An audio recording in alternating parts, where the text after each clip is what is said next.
Hello दोस्तों, स्वागत है आप लोगों का मेरे यूट्यूब चैनल पर जिसका नाम है ऑल सीक्रेट फैक्ट। तो दोस्तों आज हम बात करने वाले हैं मधुमक्खी के बारे में। मधुमक्खी इतनी मेहनती होती है कि यह दिन के पूरे 24 घंटे ही काम पर लगी रहती है। यह अपनी पूरी ज़िंदगी में एक बार भी नहीं सोती है।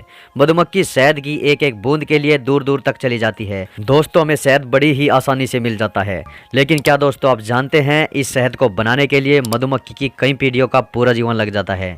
दोस्तों मधुमक्खी का जीवन इतना विचित्र होता है कि उसके बारे में जानना अति रोचक हो जाता है। तो आइए दोस्तों बताते हैं मधुमक्खी के बारे में कुछ ऐसी रोचक बातें जिसे आप लोग शायद ही जानते होंगे। एक छत्ते में 3 तरह की मधुमक्खी होती है।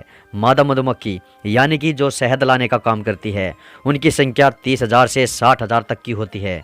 दूसरे तरह की नर मधुमक्खी होती है जिनकी संख्या लगभग 100 के आसपास होती है। और इन सबसे अलग एक रानी मधुमक्खी भी होती है जो अकेले सिर्फ अंडे देने का काम करती है। इनका छत्ता मोम से बना होता है जो इनके पेट की ग्रंथियों से निकलता है। दोस्तों हम आपको बता दें कि केवल मादा यानी वर्कर मधुमक्खी ही शहद बना सकती है और डंक मार सकती है। नर मधुमक्खी तो केवल रानी के साथ सेक्स करने के लिए ही पैदा होती है। क्या दोस्तों आप जानते हैं नर मधुमक्खी मादा मधुमक्खी के साथ सेक्स करने के बाद ही मर जाती है, क्योंकि सेक्स के बाद इनके अंडकोश फैलकर फट जाते हैं। दोस्तों हम आपको बता दें कि नर मधुमक्खी का कोई पिता नहीं होता, बल्कि सीधा दादा या माता होती है, क्योंकि ये अनफर्टिलाइज्ड एग से पैदा होते हैं। ये वो अंडे होते हैं जो रानी मधुमक्खी किसी नर संपर्क की सहायता के बिना ही स्वयं अकेले ही अंडे पैदा कर लेती है। इसलिए इनका पिता नहीं होता, केवल माता ही होती है। दोस्तों आपको जानकर हैरानी होगी कि रानी मधुमक्खी पैदा नहीं होती, बल्कि यह बनाई जाती है। हम आपको बता दें कि वर्कर मधुमक्खियां मौजूदा रानी के अंडे को फर्टिलाइज करके मोम की 20 कोशिकाएं तैयार करती है।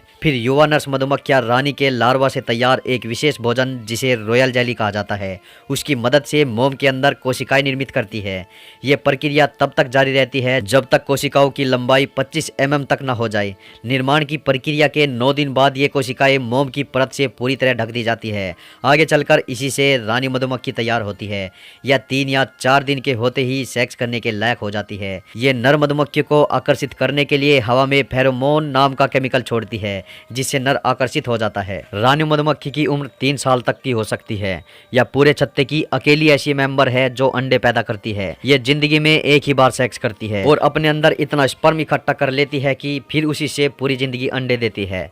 यह एक दिन में 2000 अंडे दे सकती है, मतलब हर 45 सेकंड में एक अंडा। दोस्तों क्या आपने कभी सोचा है कि अगर इस धरती पर एक भी मधुमक्खी न बचे तो क्या होगा? दोस्तों अगर ऐसा हुआ तो मानव जीवन भी धीरे धीरे करके पूरी तरह से खत्म हो जाएगा, क्योंकि इस धरती पर मौजूद 90% से ज्यादा खाद्य वस्तुओं का उत्पादन करने में मधुमक्खियों का बहुत बड़ा हाथ होता है। बादाम, काजू, सेब, संतरा, मिर्च और भी बहुत सारे पौधों का परागण मधुमक्खी के द्वारा ही होता है, जबकि गेहूं, मक्के और चावल का परागण हवा के द्वारा होता है। इनके मरने से 100 में 70 फसल तो सीधे तौर पर नष्ट हो जाएगी। यहाँ तक कि जमीन पर घास भी नहीं उगेगा। शायद दोस्तों आप जानते ही होंगे, हमारे महान वैज्ञानिक अल्बर्ट आइंस्टीन ने कहा था कि अगर धरती से मधुमक्खियां खत्म हो गई तो मानव प्रजाति ज्यादा से ज्यादा 4 साल ही जीवित रह पाएगी। तो दोस्तों आप जान ही गए होंगे कि हमारे जीवन में मधुमक्खी का कितना बड़ा योगदान होता है। अगर दोस्तों आपको यह वीडियो पसंद आई हो तो इस वीडियो को लाइक जरूर कर दे और ऐसी ही इंटरेस्टिंग और अमेजिंग जानकारी पाने के लिए हमारे चैनल को सब्सक्राइब भी जरूर कर दे।